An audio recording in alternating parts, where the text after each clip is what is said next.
Assalamualaikum warahmatullahi wabarakatuh. Salam guru penggerak. Saya Agus Gandi, calon guru penggerak angkatan 6 dari Kota Banjar, Provinsi Jawa Barat, akan menyampaikan refleksi dan pengalaman baru setelah mempelajari modul tentang pemikiran-pemikiran Ki Hajar Dewantara. Tujuan pelaksanaan pendidikan menurut Ki Hajar Dewantara adalah memanusiakan manusia yang mampu mengimbangi kodrat diri, kodrat alam, dan kodrat zaman. Pada dasarnya semua anak memiliki hak yang sama atas kebahagiaan hidup seutuhnya, baik sebagai insan individu maupun anggota masyarakat. Pendidikan merupakan semayan kebudayaan suatu bangsa. Pendidikan tidak terlepas dari pengajaran. Pengajaran merupakan bagian dari pendidikan. Pada pengajaran, pendidik hanya menyampaikan sebatas ilmu pengetahuan saja. Sedangkan konsep pendidikan memiliki makna yang lebih luas, yakni menuntun.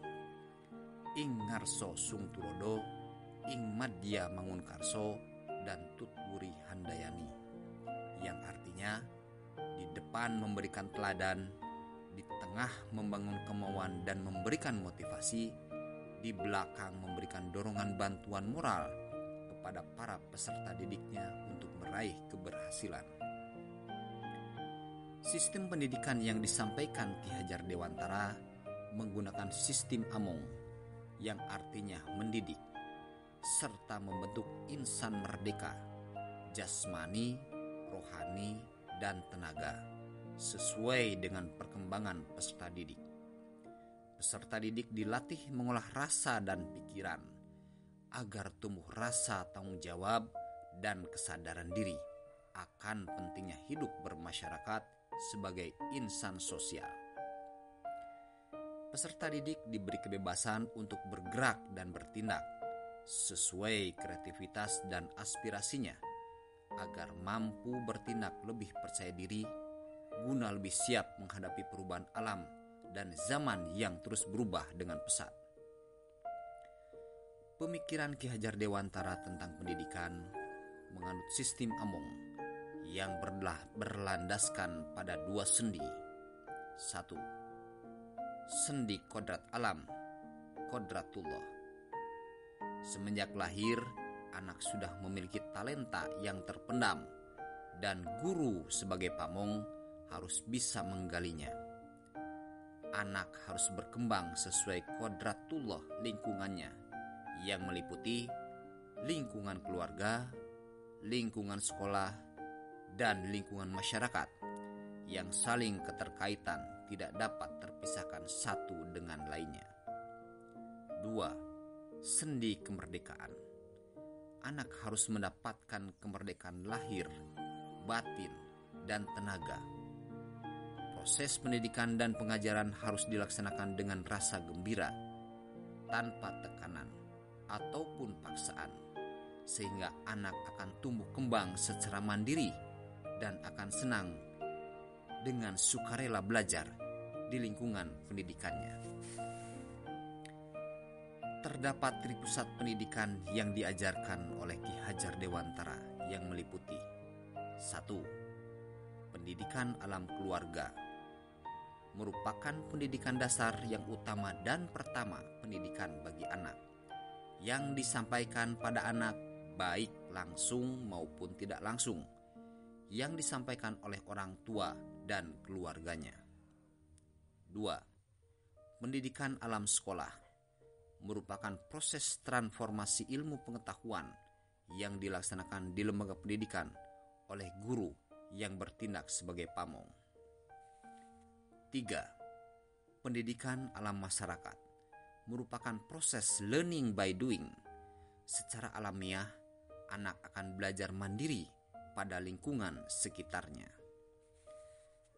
Ketiga lingkungan pendidikan ini merupakan satu kesatuan yang saling berkaitan antara satu dengan yang lainnya yang tidak dapat terpisahkan. Pada proses pendidikan, guru bertindak sebagai pamong atau fasilitator, bukan sebagai instruktur, agar mampu menuntun para peserta didiknya. Peserta didik berfungsi sebagai among, agar dapat meraih kemerdekaan atas jati dirinya, kemerdekaan alamnya, dan kemerdekaan zamannya. Pelaksanaan proses pendidikan dilaksanakan dengan sistem bottom up, bukan top down, yang artinya semua proses pendidikan berfokus pada kepentingan siswa sebagai subjek pembelajaran.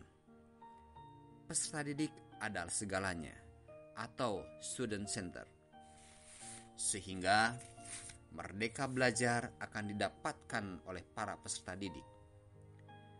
Peserta didik akan mengikuti setiap alur proses pembelajaran dengan senang hati, menikmati setiap proses pendidikan. Proses pendidikan merupakan semaian benih-benih kebudayaan. Dengan proses pendidikan yang dilaksanakan, akan menciptakan kebudayaan yang sesuai dengan nilai luhur dan budi pekerti bangsa. Proses pendidikan hendaknya terpusat pada peserta didik, agar merdeka belajar tercapai, sehingga mampu memicu daya kreativitas dan inovasi pemikiran bagi peserta didik, dan menemukan dengan sendirinya kebahagiaan hidupnya. Pada proses pendidikan dan pembelajaran di sekolah, guru hanya berfungsi untuk menuntun tumbuh kembangnya minat dan kreativitas, serta inovasi peserta didik, atau guru berfungsi sebagai fasilitator, bukan sebagai instruktur bagi peserta didiknya. Pendidikan menjadi pondasi pembangunan kebudayaan. Pendidikan akan membentuk sebuah peradaban, di mana nilai religius menjadi pondasi utamanya. Proses pelaksanaan pendidikan harus mengikuti asas trikon, yakni 1. Kontinuitas, yakni nilai-nilai budaya yang sudah diwarnai dengan nilai religius merupakan jati diri bangsa, harus tetap berlangsung dan dipertahankan pelestariannya. 2. Konvergensi, yakni nilai-nilai budaya bangsa yang harus mampu memperkuat nilai-nilai kemanusiaan.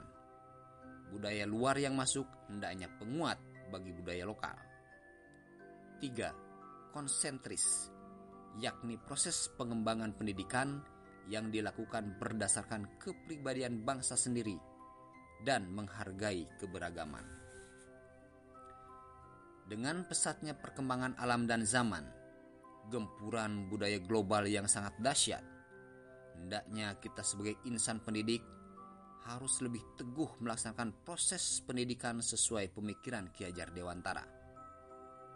Menurut Ki Hajar Dewantara, budaya lokal harus tetap kokoh pelestariannya. Kebudayaan luar malah berfungsi sebagai penguat budaya lokal bangsa, bukan malah budaya lokal terkikis, luntur, bahkan tergantikan oleh budaya luar. Budaya lokal yang memiliki nilai-nilai luhur budi pekerti, yang memiliki nilai religius sebagai aspek fundamentalnya.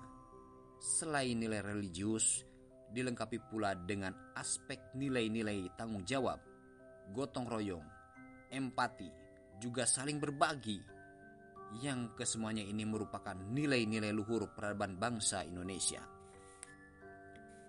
Setelah saya mempelajari pemikiran-pemikiran pendidikan Ki Hajar Dewantara, batin saya merasa sangat bersalah pada para peserta didik. Saya menyadari bahwa saya melaksanakan tupoksi saya sebagai pendidik ternyata masih jauh dari harapan peserta didik. Hanya sebatas menyampaikan materi pelajaran dan menyampingkan hak merdeka belajar yang seharusnya peserta didik terima. Setelah saya mempelajari tentang pemikiran-pemikiran Ki Hajar Dewantara tentang pendidikan, saya langsung merubah metode penyampaian pembelajaran dengan mengarah kepada alur merdeka belajar. Dengan cara memberikan kebebasan siswa untuk belajar dan menggunakan sumber belajar yang sangat luas, penuh kegembiraan, Waktu pembelajaran di sekolah tidak terasa lama. Waktu begitu cepat berlalu dan tidak membosankan. Nampak hadir wajah-wajah ceria, penuh harapan dan kegembiraan pada para peserta didik selama berlangsungnya proses pembelajaran di lokal maupun di workshop. Selain itu, program ekstrakurikuler baik pramuka, PMR, kesemaptaan, hingga ikatan rebana masjid lebih dioptimalkan pelaksananya. Bahkan saya secara khusus merancang dan melaksanakan program pengembangan soft skill bagi peserta didik dan guru yang pelaksanaannya secara terpisah guna menyamakan persepsi akan pentingnya penerapan Merdeka Belajar yang harus disukseskan pelaksananya oleh guru untuk kepentingan keberhasilan belajar peserta didik. Supaya terlepas dari belenggu kekakuan pembelajaran yang selama ini berlangsung. Selain itu, pelaksanaan kegiatan soft skill bertujuan untuk menumbuh kembangkan minat, bakat, dan kreativitas inovasi siswa, dan lebih memperkuat makna dari pelaksanaan arti dari kata menuntun bagi guru kepada peserta didiknya. SMK 3 mengundang praktisi pemerhati pendidikan yang kompeten di bidangnya sebagai pengisi materi. Kegiatan soft skill ini diharapkan mampu membantu proses perkembangan karakter siswa agar dapat menciptakan pribadi-pribadi yang handal, berbudi pekerti luhur, mampu meraih kebahagiaan hidupnya, dan mencintai budayanya sendiri.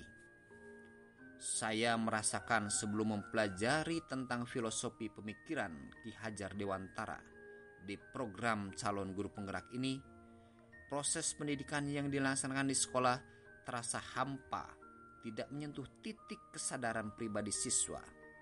Mereka cenderung pasif, tidak menikmati setiap proses pembelajaran yang disampaikan di sekolah.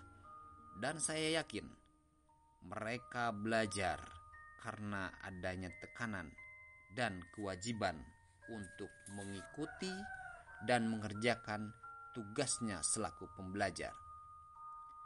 Karena adanya rasa takut kalau tidak melaksanakan tugas dari guru.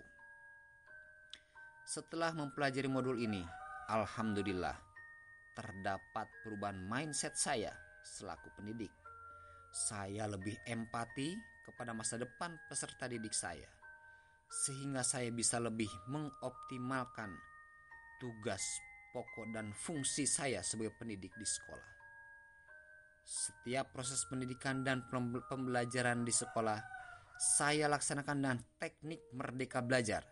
Saya yakin dengan penerapan Merdeka Belajar pada peserta didik, mereka akan mampu mencapai kebahagiaan hidup yang seutuhnya, yang mampu mencapai kodrat jati dirinya, kodrat alamnya, dan kodrat zamannya, memiliki nilai budi pekerti luhur yang sesuai dengan nilai-nilai budaya bangsa, sehingga akan lebih siap menghadapi masa depan dan meraih kebahagiaan hidupnya.